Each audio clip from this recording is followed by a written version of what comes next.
जय श्री कृष्ण, जय श्री कृष्ण, जय श्री कृष्ण। जय राधा रानी की जय, जय सिया रामचंद्र की जय, जय वैष्णो माता की जय, जय खाटू श्याम की जय। आज आमी श्रीमद् भगवद गीतार नवम अध्याय राजगुह जोग श्लोक 12 पाठ करছি।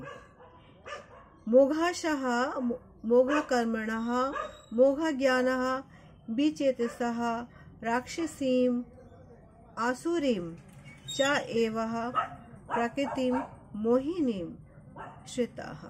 অনুবাদ, ঠাকুর এখানে বলছেন এইভাবে যারা মোহ আচ্ছন্ন হয়ে তারা রাক্ষসী ও অসুরী ভাবে প্রতি আকৃষ্ট হন, এই মোহাচ্ছন্ন অবস্থায় তাদের মুক্তি লাভের আশা, তাদের সকাম কর্ম এবং জ্ঞানের প্রায় সমস্ত ব্যর্থ হয়। অর্জুন, তাৎপর্য হচ্ছে এখানে এইটা, যারা যারা নিজেদেরকে কৃষ্ণ ভাবনায় এবং ভক্তিযোগে যুক্ত বলে মনে করেন, তারা অন্তরে পরম পিতা পরমেশ্বর শ্রীকৃষ্ণকে স্বীকার তো করেন, কিন্তু ভক্তিযোগের ফলস্বরূপ ভগবত ধামে তারা প্রাপ্ত হতে পারেন না।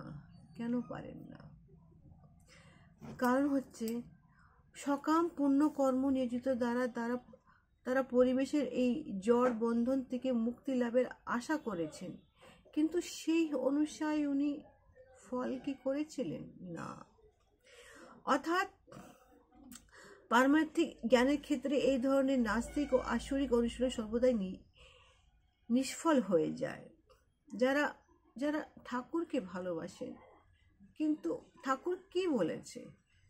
শ্রীকৃষ্ণ বলেছেন কি তুমি কর্ম করবে, এই না কি ঠাকুর ঠাকুর করলা আর কোনো কর্ম করলে না, শুধু তুমি ভিক্ষার পাত্র নিয়ে দয়া দরে তুমি ঘুরে বেড়াচ্ছ আর ভিক্ষা করে বেড়াচ্ছ, অথচ তুমি কর্ম করছো না। কর্ম মানে কি? ভিক্ষা করা কর্ম না। কর্ম হচ্ছে তোমাকে কাজ করতে হবে, তোমাকে অর্জন করতে হবে, তোমাকে খাটতে হবে। আর এই যে মানুষের জীবন, তোমাকে কাজ করে নিজের এই ভাগ্যর যেটা লেখা আছে, নিজের খাবারটাকে তোমাকে অর্জন করতেই হবে। কিন্তু তুমি আমাদেরকে ভুলতে পারবে না। তোমাকে সবসময় মনে রাখতে হবে কি এই যে কর্মটা করছো শ্রীকৃষ্ণের, শুধু শ্রীকৃষ্ণের জন্যই করছো। উনি যদি না চায় তাহলে তুমি করতে পারতে না, এই মনুষ্য রূপ তুমি ধরতে পারতে না। ভগবানের লীলা, তার মহিমা অপরম্পার। ভগবান বলছেন কর্ম করো, যেমন কবির করেছিল, যেমন গুরু নানক করেছিল, যেমন দাদু করেছিল। এরা সবাই কর্ম করেছে, নিজের মুসলিমের কর্ম। তারপরে তারা ঠাকুরকে ডেকেছে, ওর সাথে তো ঠাকুরকে ডেকেছে। জয় শ্রীকৃষ্ণ, জয় শ্রীকৃষ্ণ, জয় শ্রীকৃষ্ণ। শ্লোক 13।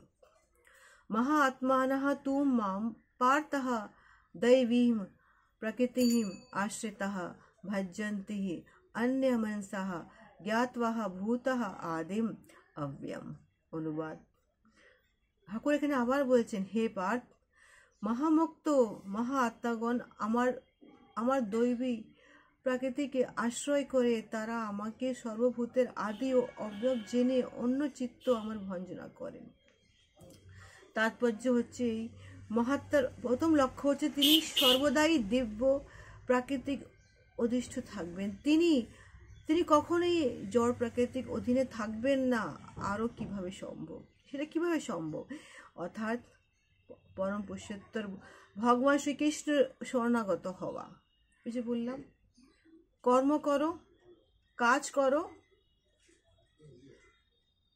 তার সঙ্গে সঙ্গে শ্রীকৃষ্ণকে নাম নাও। শ্রীকৃষ্ণের নিজের কর্মের সমস্ত কিছু তার চরণে অর্পণ করে দাও। ঠাকুর, আমার যা কর্ম তোমার চরণে, আমার ভালো তোমার চরণে, আমার মন্দ তোমার চরণে, আমি কিছু বুঝি না শ্রীকৃষ্ণ, সব কিছু তুমি বোঝো।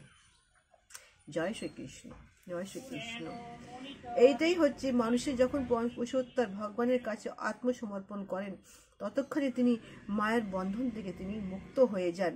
অর্থাৎ তিনি চিন্ময় প্রাকৃতিক আশ্রয় লাভ করে। আজ শ্রীকৃষ্ণের এই নাম এখানে সমাপ্ত। জয় শ্রীকৃষ্ণ, জয় শ্রীকৃষ্ণ, জয় শ্রীকৃষ্ণ।